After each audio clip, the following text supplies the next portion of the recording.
And hello, everybody. Welcome along another edition of the Cricket Badger podcast. I'm also broadcasting on the Garav Ayan YouTube channel too. So, hello. And it's the end of the series. It's the end of the English Test match summer. And it's James joined, as has been the case for the last few, by Lucas from the other side of the world in Australia. But before we say anything, Lucas, this is what we're going to do.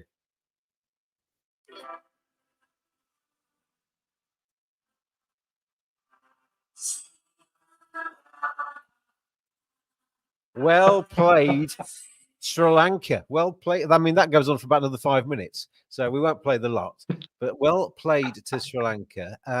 They got gradually better as the series went through, and I think it's fair to say that England probably just took their foot off the gas come the last test of this series, and the likes of Nisanka played beautifully. Our little mate. Kaminda Mendes played lovely in the first innings as well, and they got a very well deserved victory, I think, in the final test. England obviously take the series by 2-1, but Lucas, I think Sri Lanka can take a lot of credit for that victory that they sealed today. Can take a lot of credit for that. They were fantastic in this test match. I think their mindset was much better than the previous two test matches. The way they approached it was way better than the first couple of test matches. Now, I don't want to really disrespect Sri Lanka, because I want to give them full credit. They deserve full credit, by the way. But yeah, England were dreadful. Not so much talent-wise. I think attitude-wise, they were very poor in this test match. And Sri Lanka took completely advantage of that attitude and were fantastic. Only problem I have is why now? Why, when the series is over, where was this in test number one, test number two? But as I said, you can take nothing away from the Sri Lankans in this test match. They were fantastic. And in my opinion, they deserved it. They were the better team in this test match, James. I totally agree with you. Absolutely, totally agree with you.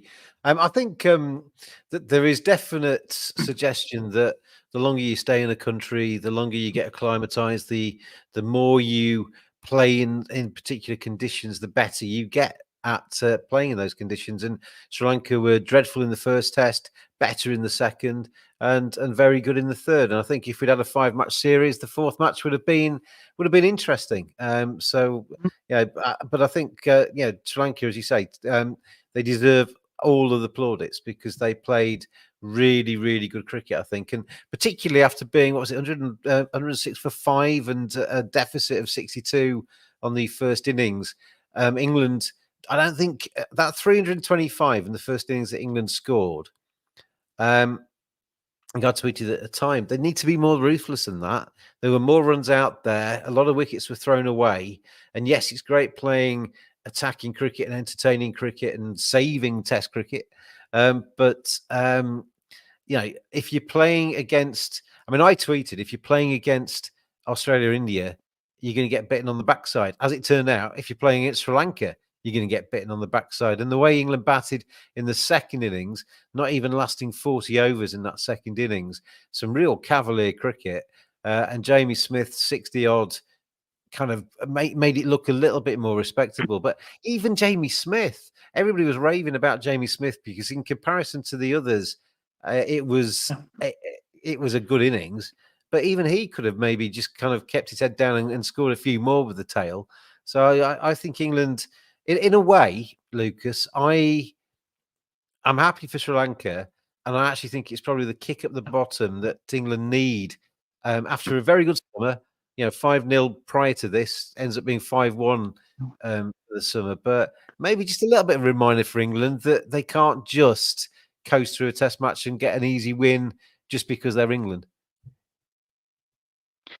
Yeah, and that key word where you just said is coasting, especially in the second innings, led from Ben Duckett, who just played that shot, spooned it to mid off, trying to take down a medium bowler that was moving it off the seam and swinging. So since that wicket, just completely off the reels. England. I think Harry Brook is a tremendous player. But it seems to me that he's content making 20, 30 runs and that's it. Now, I understand sometimes he comes in when England are four.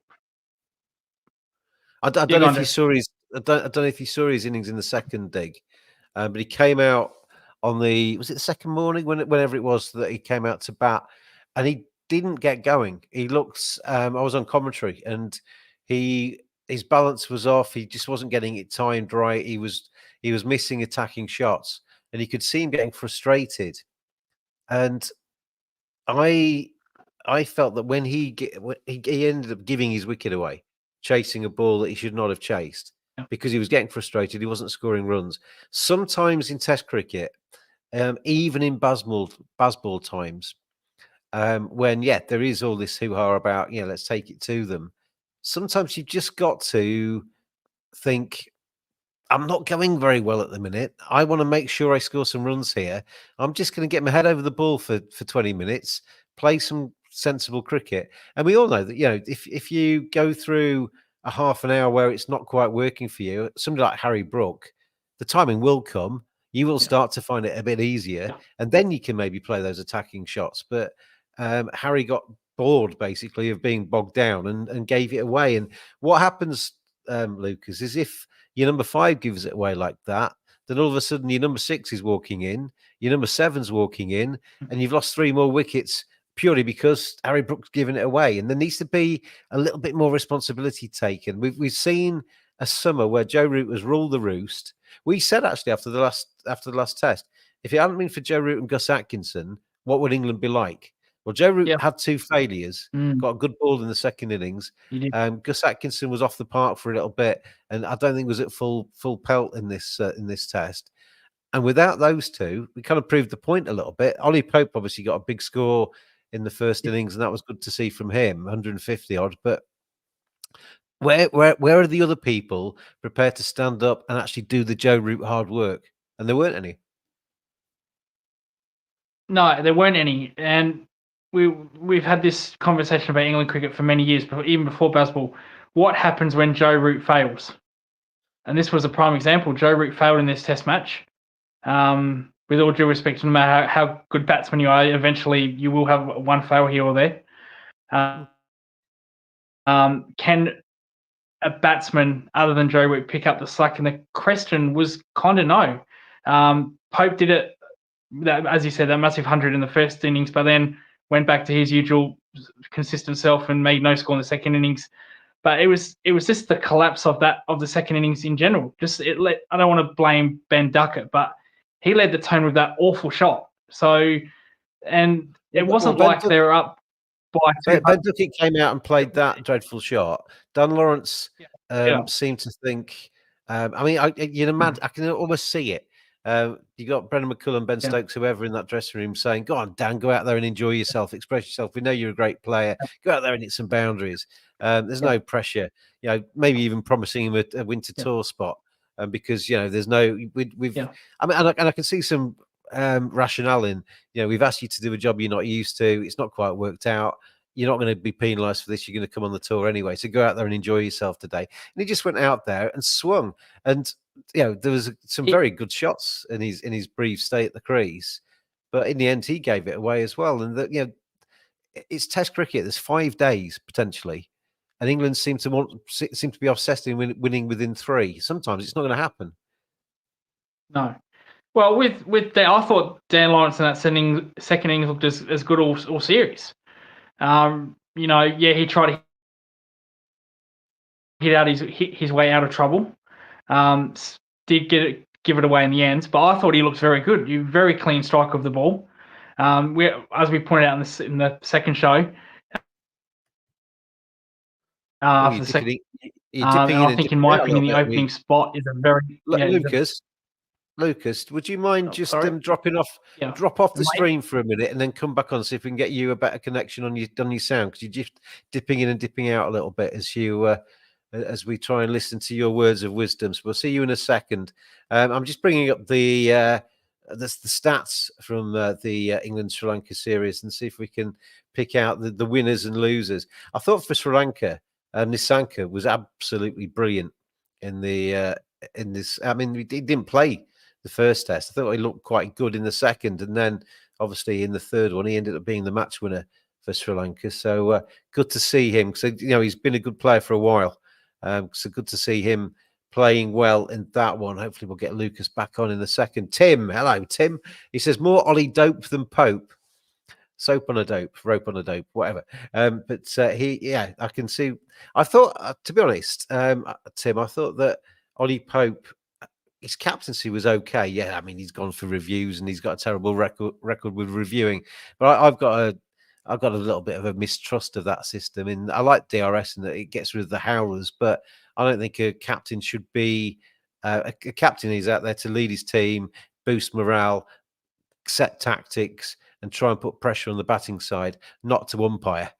So I think sometimes the DRS is a bad reflection on a captain, unfairly so. And I think there were times where he was laughing at himself though, because he didn't get any reviews right. But I thought, just going through the stats from the series. I mean, Joe Root 375 runs. He's now up to number 6 in the all-time list, not too far away behind Sir Alistair. So at some stage during that Pakistan series in the off season, Joe Root will become the leading Test run scorer of all time, fitness permitting. Jamie Smith with 280 runs had a tremendous debut summer. Kamindu Mendes 267 runs at an average of 53.4. Absolutely superb from him. Asitha Fernando for Sri Lanka, 17 wickets, leads the wicket takers with Chris Wokes and Gus Atkinson, 13 and 12 respectively, coming in second and third in that list. But if you go kind of further down and look at the people that maybe haven't quite contributed as much, and it's not quite as good for the likes of, Shoaib Bashir, who has obviously got a higher ceiling than we've seen, has struggled. 6 wickets at nearly 50, I think, in the series against Sri Lanka. Josh Hull. I'm interested to know what you think of Josh Hull, Lucas. Obviously come in, left field pick, very green, very raw. What did you make of him? Hopefully my audio is good now, James. It's better, yes. Look, very, very, very interesting. I must admit as everyone, I didn't know too much about him. Came through the county ranks, only played a limited amount of county games. But straight away, I picked up something that was very unusual, and that's his run-up. Now, comparison to Jimmy Anderson, Rokes, from what we've seen, his run-up is extremely long. Even longer than Mitch Stark, probably Brett Lee, maybe even Jeff Thompson, probably around there. And I kept my eye on the speed gun, and he was bowling around about 135, 136. Now I don't know if he was injured. He wasn't bowling much in the second innings. Probably had a little niggle. But if I'm a bowling coach and I see a guy bowling that much of a run up, and he's only bowling 135, I'm straight away I'm saying, mate, get up 10 yards, start 10 yards closer, because I'm not sure what his development is. I'm not sure who's coaching him, but I'm not sure what he wanted to do in this Test match. Now there was one dismissal where he got an LBW, where he was that classic left arm dismissal where it comes swinging in. But majority of the time he was bowling short. I thought he looked actually more dangerous bowling short, bowling that Neil Wagner line. So I'm not sure what he wants to be, but the first thing he needs to get rid of that run-up. He needs to start 10 yards closer. Stark, Cummins, Hazelwood, they all bowl 140 plus. They're not even far back as that. Brett Lee was an express pace. Mitchell Johnson was an express. They didn't even start as far as that back. So I'd move him 10 yards closer to his run-up, to his starting run-up. And I would just want to say what kind of bowler he wants to be. Does he want to be a Neil Wagner? Does he want to be a Mitchell Stark, where you get a swinging ball from the left armer into right-handers? Because for me, I just got confused, because he was brought into the team. A lot of talk about his left arm, swing, a bit like a Mitchell Stark, but he was bowling a bit like Neil Wagner with those short deliveries, and he looked very dangerous. He is a tall bowler, so he'll get a lot of bounce. Now look at Morne Morkel from South Africa, very tall, similar height. Morne Morkel was very good with bounce. Caused a lot of trouble with batsmen. So I'm not sure where is heading to. I got a bit confused watching him, but from what I can tell, I thought he was more dangerous bowling that short line than pitching it up full. Because when he did pitch it up full, he got it wrong. He was getting attacked. So I think he needs to decide what kind of bowler he needs to be. I would like for him to make that call, not to England to tell him. Okay, England can say, well, we want you to bowl that classic left arm into the right-handers dismissal like Mitchell Starc. That's all about fine, but he needs to discover what kind of bowler he wants to be and go on his own merit. And by watching him, I just didn't feel like what he wanted to do in this Test match. Could you just confirm something, Lucas, that you said all of that without me prompting you? Because there was a couple of my fans on Twitter. Basically, when I said his run up was too long, have said, "Oh, here he goes, cricket badger would struggle to get into such and such a second team," and he's basically telling a Test player how to kind of get. And it's just obvious, I mean, I've heard Stuart Broad say something similar as well. His run up, he looked knackered after bowling 6 balls because he was running so far. And I think England will tell him what they want him to be, because they want him to be in Australia in 18 months' time, looking like Mitchell Johnson. But I think there is a Lions trip as well. I picked. Well, we'll come on to my selections for the Pakistan tour, but I'd stuck him in there because I just assumed that they would take him there to try and keep him with the squad. But learnt since that England will be sending a Lions team to Australia over the winter, and that's where he needs to be. Take a good bowling coach on that Lions trip. Get him bowling on Australian wickets. If you want him to be playing in the Ashes in 18 months' time, get him on that Lions trip. Get him some cricket in Australia and work on his bowling. Because there's two things that I thought I could. First and foremost, he seems like a really nice bloke. I can see what they see in him. I think there's something there to work with. Because I'd not seen him before, other than the little clips that I'd seen after he was selected. And his first-class record, his county championship record, brought nothing to the table at all. So there was nothing to work on in terms of his pedigree. But you can see, looking at him, that there is something that could be moulded into something very good. But it's going to take a bit of time. He's a work in progress, and he's very raw at the moment. And he's certainly not a bowler, I don't think, who would keep Steve Smith awake at night if he was going to roll up now in an Ashes series. But there were two things. I think his run-up's too long. And because he was, to me, I mean, I've played quite a lot. I've played quite a lot of cricket. I've got, like you, I've got coaching qualifications, and I've been watching the game for nigh on 50 years. So I kind of half know what I'm talking about. I've seen a lot of people play cricket in the past and know what works and what doesn't. And it is way too long. It could be 2/3 of that, and he could still have easily have the impact, because he seemed to slow down as he approached the crease.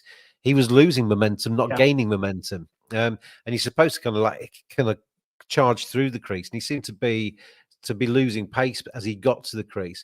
And it's a lot of effort to go to run in that far to bowl a ball that's 80 miles an hour. It's as you said, there's people that have running far shorter than that and bowled significantly faster than Josh Hill. And the other thing, Lucas, I thought with him was that, a lot was made of the fact that he was left arm, which I think is a good thing. England need a left armer, but it was his height, 6'7", 6'8", whatever he is. But at the crease, when I'm going to do this right-handed on screen, but he, instead of being tall and reaching high and delivering from a high point, he's kind of falling over and kind of almost slouching or falling over in his action. And therefore his arm is nowhere near what a 6'7" arm should be. So you're picking a guy for his height because he's going to be able to bang it in Australia. And he's not delivering from a high point. So I think somebody's got to kind of just try and work with him, not to kind of take away the good bits that are there, because there are good bits there, but try and just kind of reduce his run up, mean that he hits the crease with momentum rather than kind of like losing it, and to try and be a bit taller at the point of delivery so that he's coming down from a height. Because at the moment, he's probably not actually coming down from any higher than an Ollie Stone or a Jimmy Anderson. No, well, first of all, you didn't tell me to say those things. You know, I say my own things within reason. I was a bowler for 15 years in grade 1. That's one tier below the state level, the Redbacks. So I like to think I know what I'm talking about when it comes to bowling. But you couldn't pay me to have that long a run up. That I just think that's just one. I don't know if someone's coached him to do that, or he's self-taught, and then he's thinking, well, I'm tall, and I'm going to bowl 140. That's not going to happen. That will never happen. From what I've seen, he's around about 135, 136, around there. Right. So all of a sudden, He was for English. For English viewers, he was in the low 80s, wasn't he? For much of that Test match, he was. Yeah, I mean, there was a low couple of times 80. He dipped below 80 at in the spell I saw him bowl today. So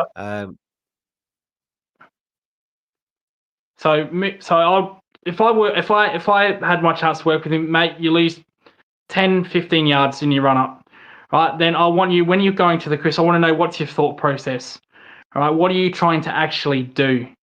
Because like I said, there was too much in his bowling innings. I didn't quite know what he wanted to do, to bowl short, to bowl full. So I'd say to him, well, look, I want you to bowl a couple of overs, and I want this is important to development, is positive mindset, not a negative mindset. There's too many coaches in the world, in my opinion, that I think they focus a little bit on the negatives more than the positives. Like, negatives are good because we want to get rid of them. But for a young bowler like in Josh Hall's instance, I think I'd say, all right, I want to see 2 overs from you. I want you to think nothing but positives. What are you trying to do? And if you're saying to me, well, look, I want to be a tall bowler that gets bounced, a Morne Morkel type bowler, the one thing I'd want to know is, where do you want to release the ball? So release it, how high you want to release the ball. That's the most important part when you're a nice tall bowler. The better the high point, the more bounce you'll get, in my opinion. So, and from what you just said to me, he's falling away and his knees are bent, so he's actually nowhere near the height he could be. He's a bit like Jasper Broomer. He's bowling 5'10". Probably not that extreme, but he's bowling like, he's not bowling to his height. And now Morne Morkel was an absolute superstar in Test cricket, absolute superstar, world-class bowler. All right, and now look at his release points. Look, I'd show Josh Hall Morne Morkel's release points, how high he actually gets up with his arm, and then extend. I think if he can get it up to where Morne Morkel is, he'll be more dangerous. But I just think from what I saw from him. Sorry, two questions for you. When I was doing sort of coaching, I tended to coach kids, under 11s and stuff in that kind of, and a lot of that is just basically go out there and have some fun. But if you're ever giving anybody pointers, if there was anybody that was actually looking like they wanted to play seriously and go on, I always thought that with the bowling, your run up is the natural length it takes you to bowl as you want to bowl. And the easiest way to work out how long your run up should be is to almost take the ball out of your hands and just go onto a field somewhere, mark where you're going to start, and then just run along and bowl and work out where you finished, and gradually kind of work out what feels right for you to get you bowling at the right time. So you got no markers that you could just run and then measure it and then kind of work from there. And I would imagine now if you took a young Josh Hull and said to him, right, run your natural distance, take out your current run your natural, it would be significantly shorter than he is doing. And I mean, you bowled. You bowled. I mean, was that how when you started bowling? How did you work out how far your run up should be? When I started, just to put this into context, I was around about 125, 128. Occasionally I got to 30. So I was a dibbly-dobbly or medium pace, whatever you want to call it. I started with a long run up because I wanted to bowl 140. And in fact, to shorten my run up, I needed shorten it, because from the pace that I was no faster from a 30-yard run up compared to a 15-yard run up. No faster, no slower. Right? But like I said, if you're doing a 30 pace run up compared to a 15, the energy that you spent is I wouldn't want to bowl. I'd probably be knackered in 2 spells. I don't know how he does it, to be honest. That's really impressive.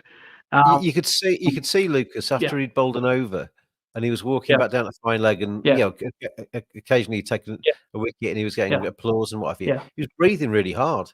Yeah, you saw. Yeah, I mean, you see other fast bowlers who bowl a lot quicker than him. I don't know if they're just naturally fitter or however it is, but they don't seem to be panting and looking quite as tired as he was after bowling 6 balls. You're sprinting that 10 seconds extra. Like he wasn't. So on the ground, it had that little paint symbol from the sponsor. He was at least 10 yards back of that. He was more close to the boundary rope than the actual pitch. So you couldn't pay me $1 million to do that week in, week out, because it's so taxing. Now, I know there's a perception of these cricketers are supposed to be built like machines, but they're not. They are human. They will break down. And I'm absolutely. He's young, so he is more vulnerable to injury, especially stress factors. That's a real concern for especially of his height, his stress factors, and that's going to increase the risk of him getting one bowling that far. So he needs to come back 15 Ks. Otherwise, it's very hard to get back from stress factors. Pat Cummins had one, and early in his career, took him about 4 or 5 years to get him right. Eventually, he did get right. Look at him now. But it can take a long time to get back from those stress factors. I've had one where it took me 7 months, where I couldn't even bend down and pick up clothing. It takes a long time. Probably the worst injury you can have as a bowler, in my opinion. So I think he needs to sort that out immediately, just for his own sake, so he can get. Test cricket is a long-term sport. It's a long-term format. Sorry, not sport format. And you need to do everything right to make sure your career goes as long as possible. Look at Jimmy Anderson. Now, you might say, oh, well, Jimmy Anderson's the greatest of all time. Maybe, maybe not. But his motion, his run-up, it's so rhythmic. You feel like he can bowl for hours and hours without getting injured. With Josh Hall's case, I'm really concerned he's going to get stress factors. And at that age, it's very tough to come back from. And so I think he needs to get... Sorry, Lucas.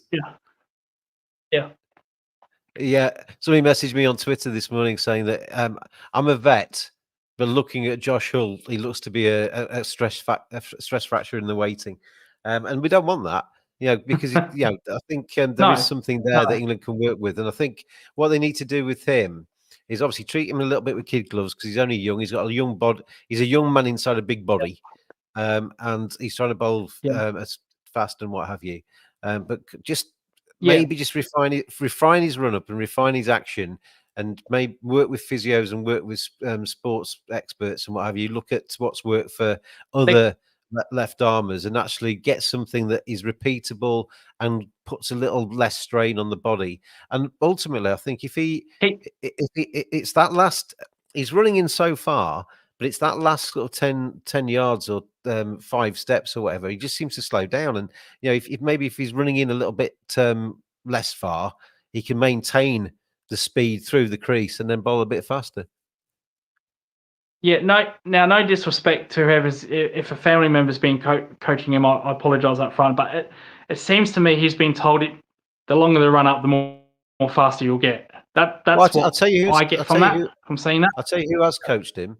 I think he's come from the school where Dean Headley, the former England fast bowler, is there. So, I mean, Dean Headley knows what he's doing. But absolutely. And I don't want to compare.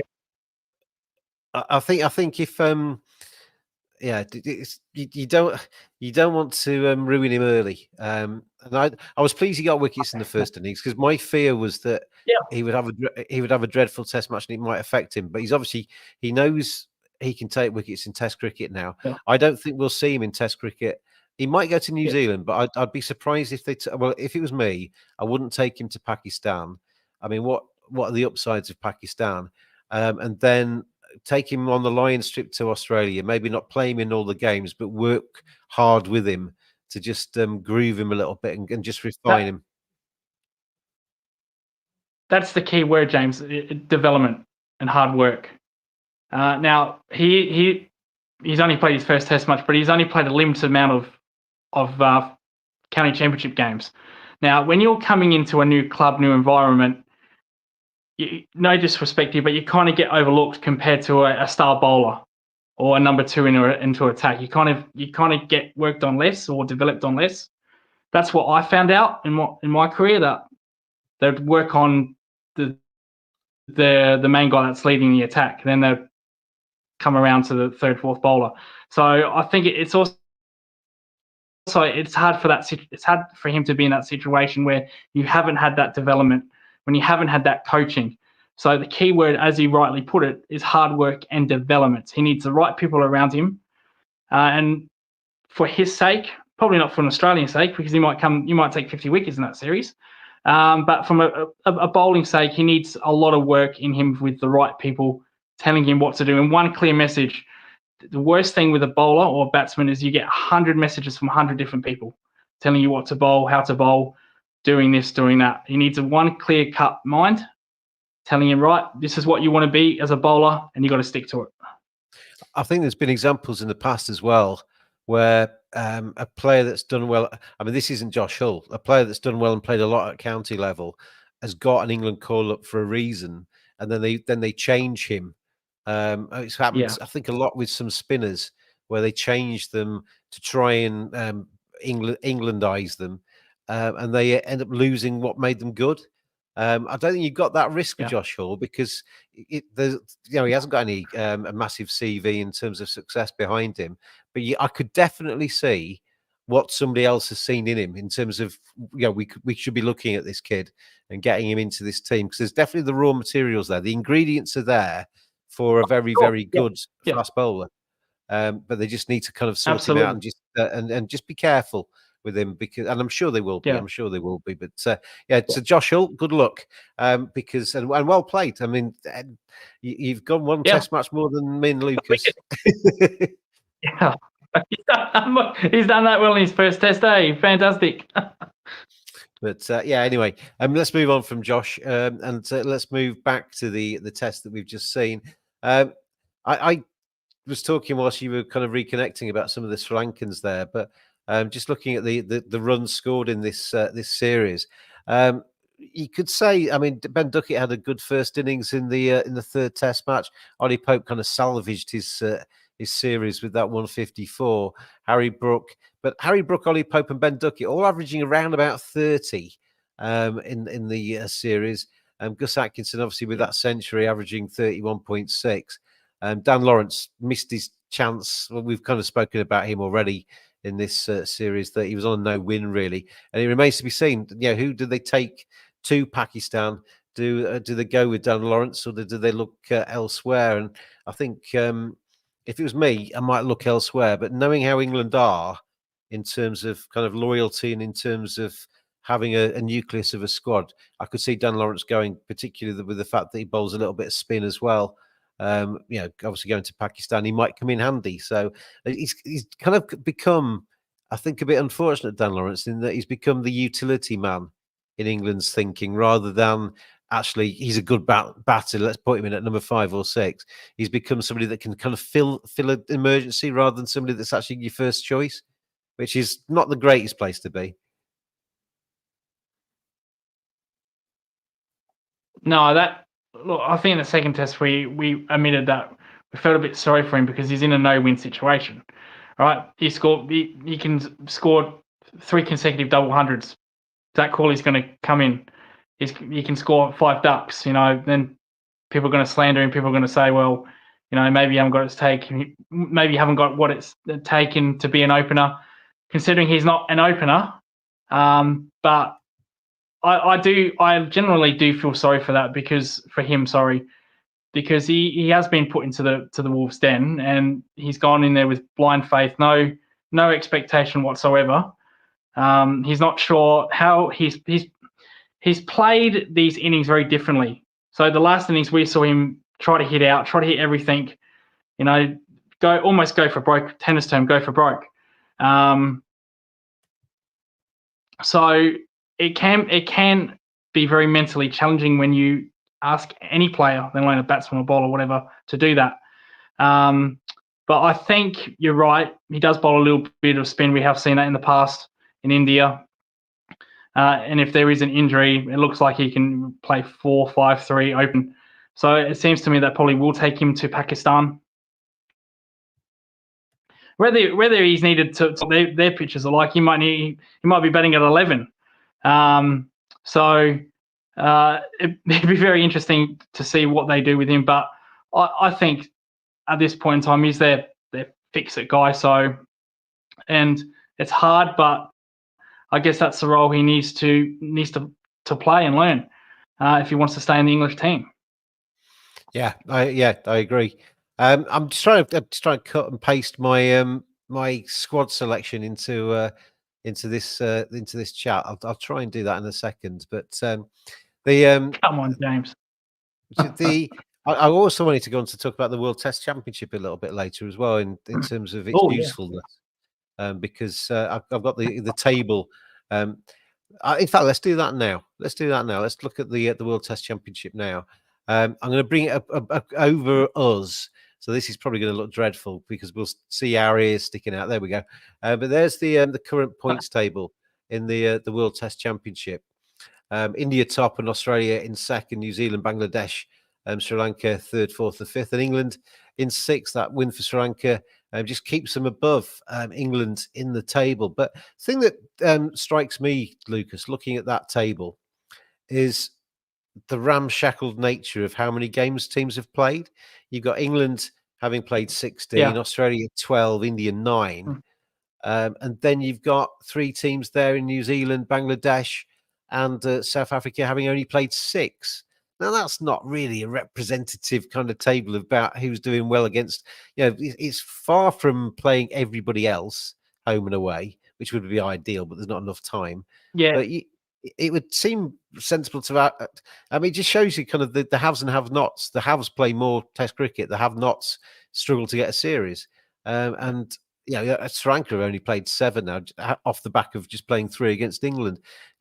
That's not really a representative table, I don't think, on who's the best in Test cricket at the moment.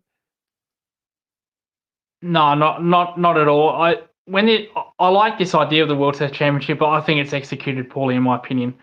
For example, New Zealand are playing Afghanistan in a test right now. England can win that test match by 1,000 runs. They'll get no World Championship points for that because it's not part of the World Championship test because Afghanistan is not in it. I think there are other. Another thing is that how can a 5-test series, which will be this year between India and Australia and England, how can that be the same amount of points as a 3-match test series? For example, West Indies against South Africa, England against Sri Lanka. That for me makes no sense. It makes completely no sense whatsoever. So there are flaws in this system. Like I said, I do like it. I do take it very seriously. I think it's good for Test cricket, but it's just executed very, very poorly, in my opinion. I like the idea behind it, in that it supposedly adds significance to every match, even if it's a dead rubber. I don't think it did to England. I mean, their selections for the third match against Sri Lanka were left field, and it didn't really. I got the feeling in the third test, it felt very end of termy, kind of like the end of the holidays kind of thing. We kind of just we've had a good summer. Let's go out there and party. Let's go out there and show what we can do. And it fell flat on its face a little bit, didn't it? But it certainly wasn't. It didn't have the World Test Championship high in its thought process. That performance from England. in the last Test match. I've done it, Lucas. I've done it. I've got my team selection here. This is the a little bit of a screen grab of the tweet I did last night. Now I have revised this a little bit since, because Mark Lawson, the former Yorkshire bowler, got in touch with me on Twitter and said, "Look at the spinners you've picked. They're all off-break bowlers." And yeah, I get that. This is why you need selection committees. A better thing than just me doing it. But I mean, Zach Crawley obviously comes back in. I've left Dan Lawrence out. I've left Chris Wokes out because he just doesn't travel. You look at his home record as opposed to his away record. In England, he is a bona fide Test player. Yep. Away from home, it's just dreadful. He's 35 as well. Maybe this is a chance to look elsewhere. Ollie Pope, Joe Root, Harry Brook, Ben Stokes, Jamie Smith, Gus Atkinson, Ollie Stone. They're all very easy. They're inked in, basically, assuming they're fit. Jack Carson of Sussex, he's an off-break bowler who I like a lot, and he's had some success in the Championship recently. He would be a spinner I would want to see get a bit of Test exposure, but I would imagine in reality they will go with Rian Ahmed or Jack Leach in that spot, or in Will Jacks's spot that's in there. Shoaib Bashir goes. I'd like to see Dylan Pennington on that plane, because he was in the thought process for the West Indies series, didn't get a go. I think he would have played against Sri Lanka if he'd been fit. But he obviously had that hamstring issue. And then Josh Hull, who I stuck on my list initially, but then having thought about it, with the Lions going to Australia, maybe Josh Hull going with the Lions and working with the coaches on that, and bringing in another pace bowler or indeed another spinner would be the preferable thing. But I don't think there's too much there. Dan Lawrence and Chris Wokes are the headline acts missing out, and then there's potential for Jack Leach or Rian Ahmed to come in to turn the ball the other way, as opposed to the off-break bowlers that are actually in that squad. Is there anybody that on that list that you would look at, Lucas, and think, what on earth are you talking about, James? I was actually going to ask you, where do you think England sit with Jack Leach, who was mainly the spinner for a long time, and seemed to be out of favour with him. He incidentally, I think he went to Pakistan the last series, didn't he? And he actually did very well. I think he bowled out the tail. At Royal Pindi. It was only 2 years ago. Last time they went, because I looked at the squad that they took last time. There's obviously a number that are still very much going, but it was Will Jacks, it was Rian Ahmed, and it was Jack Leach that were the spin bowlers that England played in Pakistan. So I think it seems to me that England are pretty done with Jack Leach. I don't know. Playing county cricket for Somerset. They obviously like Shoaib Bashir, and they see something in Shoaib Bashir, which I do as well. He's only 20. He's got a very high ceiling, I think, as he continues to play, as he continues to learn, and as he continues to develop his skills. Shoaib Bashir is a really good cricketer, and he will become better and better as we go on. I think with Jack Leach, he's obviously in English conditions, you play one spinner, so he was never going to come back this summer. And he's obviously had issues with his health as well. And so it's going to be interesting whether Jack Leach wants to get back in on the England trip, because he's, as I say, the issues with his health have tended to come on Crohn's disease and what have you, have come on overseas trips. And he had a bad winter, didn't he, a winter or two ago? So whether he wants to or whether England wants him, it remains to be seen.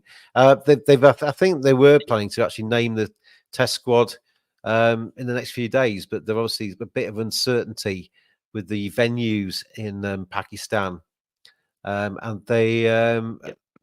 So they're basically waiting to see what pitches they're playing on.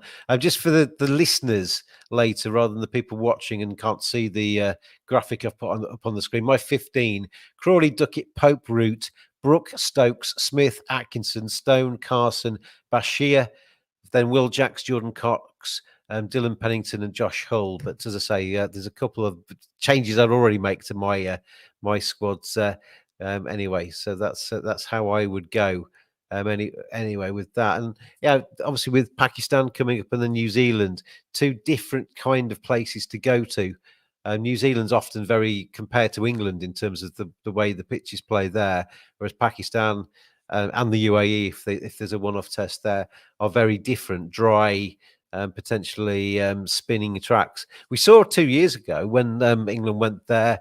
Ramiz Raju was in charge, and they put down concrete, basically the tarmac the place, and it was a road, and there were huge scores and quite slow cricket at times. Um, If I was Pakistan, um, if I was Pakistan and I was asking the curators, ground staff to create pitches for this England side going, I would get them to put in dust bowls. I would get them to turn square and pick 3 or 4 of your best spinners from Pakistan, because England don't play spin very well.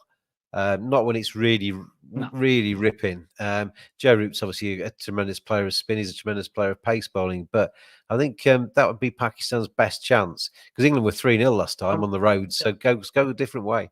Yeah. I'm really concerned about that this test series. Now, Pakistan did, you mentioned Ramiz Raja, who moved on.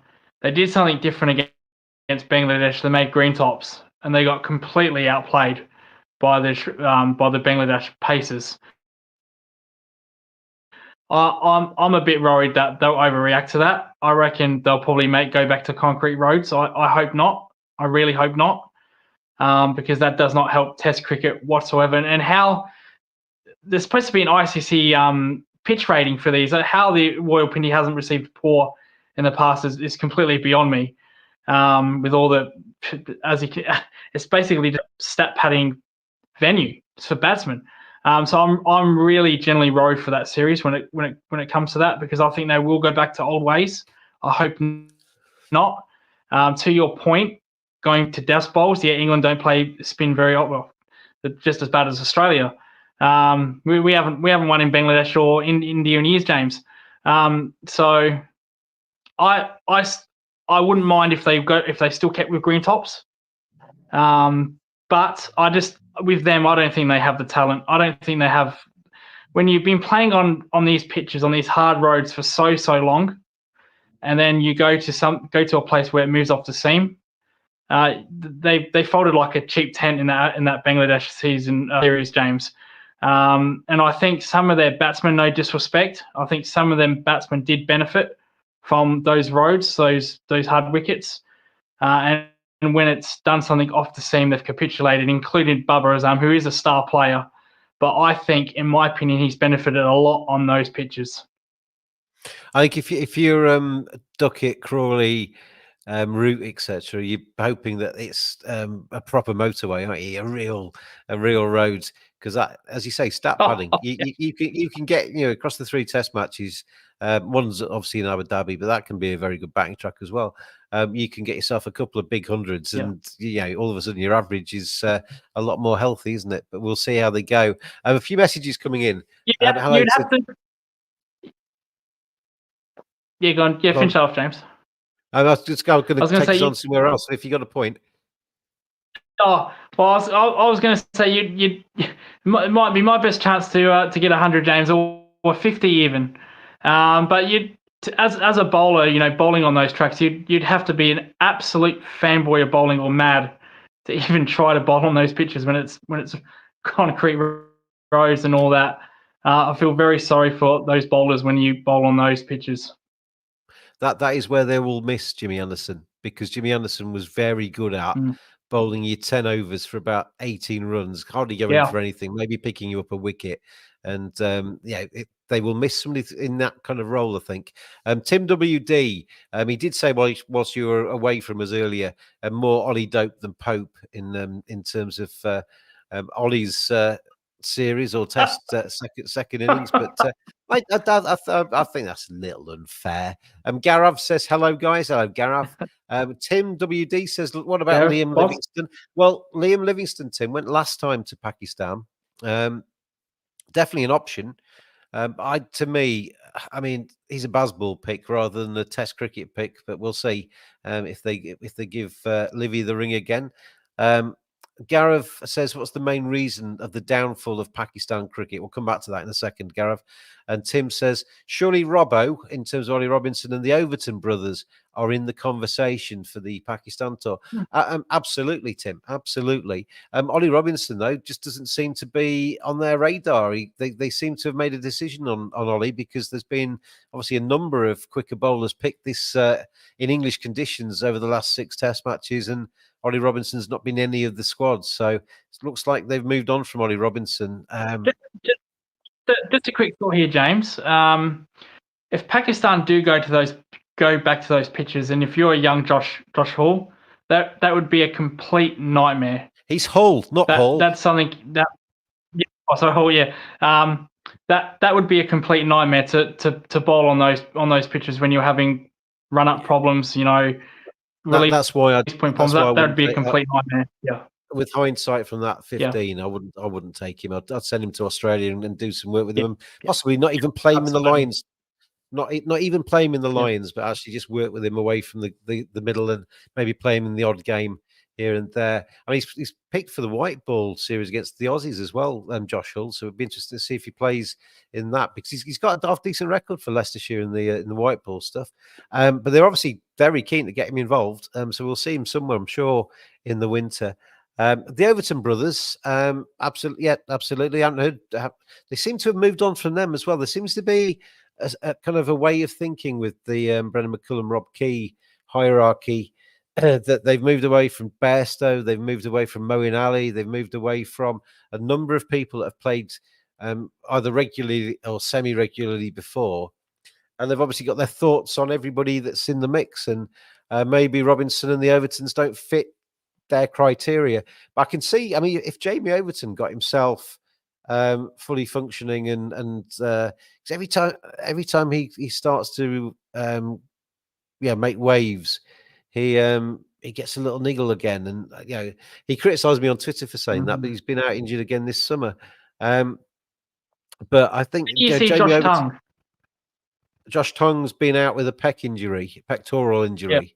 I don't know how long that's going to take to solve, because he's certainly out for this English summer. And if you imagine, I mean, I've never had any pec muscles, but if I had, I can imagine if you're bowling with an injured pectoral muscle, that must be agony. Yeah. So that'll take. They need to get never that had right. Never had that problem, but it is. Yeah. So if Josh Tongue gets himself fit, then he's absolutely back into the squad for me, because he impressed me when he did play. So of those three you mentioned, Tim, I can see the merits in each of the three, but it seems that England are kind of moving away from them. Although one of the Overtons is in the white ball squad, isn't he, for the Aussie series? So we'll see how he goes. Gareth says, do you think just because Ollie Robinson is normal medium pacer, that's why they have moved on, because they have a similar kind of bowler like Wokes? Maybe, but I did think Ollie Robinson was for me, Ollie Robinson was the obvious Jimmy Anderson replacement. He had more similarity to Jimmy Anderson in that he was quite metronomic, he was quite accurate, he could move the ball a little bit, and I always thought that they were kind of grooming him to take over Jimmy Anderson's role. But whether it's attitude, whether it's work ethic, whether it's performance, whatever the reason, they are steering clear of Ollie Robinson at the moment, and he doesn't seem to be getting getting a chance. Do you blame that on Ollie Robinson per se, though? Because at the end of the day, you are in control of your own body, what you do to it. And we saw in Australia in the Ashes where he was just horrible. I'm not going to be disrespectful, but he was just very horrible, and that's not disrespectful at all. For mine, so calling somebody horrible is not disrespectful at all. Yeah. I think he's unfit. I think he actually put quite a lot of work in, as I understand, to try and get himself fitter. And there was a kind of the word on the street that I heard, not that everybody in my street talks about cricket particularly, but the word on the street was that he was kind of getting himself focused a little bit more and was a little bit more fitness conscious and all the rest of it. But there's obviously, I mean, I don't know. It's either fitness, it's work ethic, it's attitude, it's something is there that's just putting them off. Because he's got some half decent stats behind him for Sussex in the Championship this summer, so he's obviously bowling okay. But they've obviously just moved away. Whether it's a long-term thing or whether it's just for this summer, they've moved away. And you would think if you were going to bring Ollie Robinson back in, you would first and foremost bring him into English conditions where he was going to be better suited, rather than take him on a plane to Pakistan. So I don't think we'll see Ollie Robinson until at least New Zealand. I just speaking of bowlers, there was one thing that also caught my eye with Gus Atkinson's, the way he held the ball. Now with the scrambled seam, if I was him, I seriously would not do that with the Kookaburra ball, especially in Australia. One, because the Kookaburra does not swing as much as a Duke ball. Swing for 10 overs, and then it'll go just flat and hard or soft. Sorry. And then might reverse swing 30, 40 overs. But I got told that that's his stock delivery is a scrambled seam instead of a seam up. I think that's really weird, very strange. And so on that basis, from what you've just said, Lucas, doing that in Australia, would you hold it seam up whilst it's swinging, and then maybe go to scrabble seam when the shine's gone? Well, to answer that question particularly, I look to bowl seam up 99%. The only time I'd go scramble is when I'm bowling a bouncer. Now, Pat Cummins does that very well. If you notice when he bowls his bouncers, he does a scrambled seam. But if Atkinson does go to Australia, right, I'd imagine the Australian batsman would be just laughing and just saying, "You're just ruining that ball, and you're not going to have trouble us." So I think you should really, though, in terms of whilst it's shiny and you've got a chance to swing it, you'd keep it seam up. But then once the shine's gone, the scramble seam's fine. Then the scramble seam would be fine once the shine's gone. So once after 10 overs, that's completely fine with the scramble scream. But when you have a new ball in your hand, especially the Kookaburra ball, and you're scramble seaming that as a stock delivery, that's a bit concerning. And again, if I was a batsman, I'd love that to happen. So maybe he needs to bowl seam up. Fit though, Lucas. If everybody's fit, there's a fair chance he's probably first change, second change. So he might actually not bowl in the first 10 anyway. Yeah. So that's a good point as well. Yep. The final point we'll make on this podcast is from Gaurav. And if you're watching on the YouTube, Gaurav Aryan's YouTube feed, then hello to everybody out there. And he says, well, the boss man's asking a lot of questions today. He's not the boss man of the Cricket Badger podcast, I'll tell you now. He gets, your place, Gaurav. But interestingly, they had similar kind of bowlers for a long period. Interestingly, they had similar kind of bowlers for a long period of time, like Broad and Anderson. So kind of he's saying that like the fast medium, move it around kind of bowlers that England have been famous for in the past. And suddenly they only want quick arm, fast bowlers, even in England.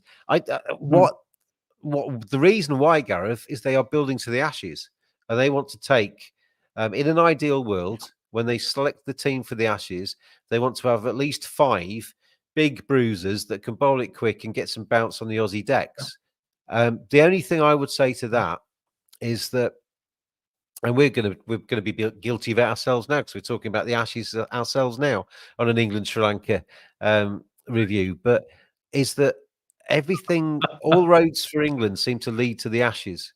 I mean, I'm sure the same is true a little bit for Australia, but all of the roads seem to lead to the Ashes. All of the selections, all of the thought processes, all of the development.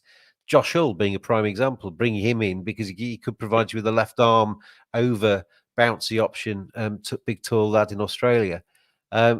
We're not picking another Chris Wokes here. I mean, Sam Cook's taking wickets left, right, and centre.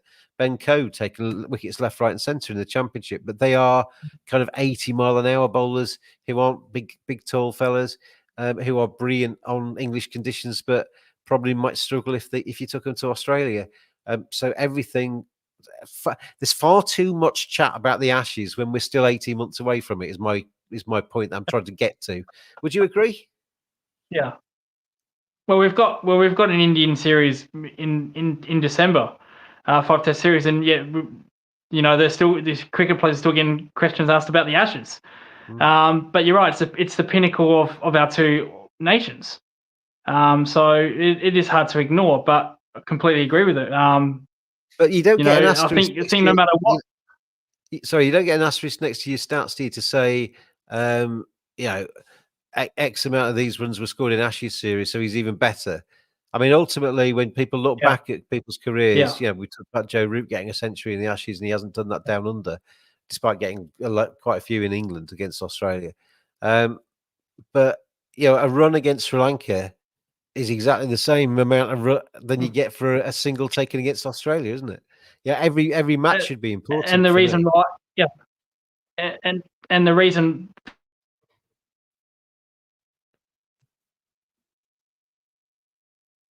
Well, we missed that. You ran out of So audio. I said the reason why you're correct is because you can't help who you play. You can only play who's in front of you. And this series, it was Sri Lanka.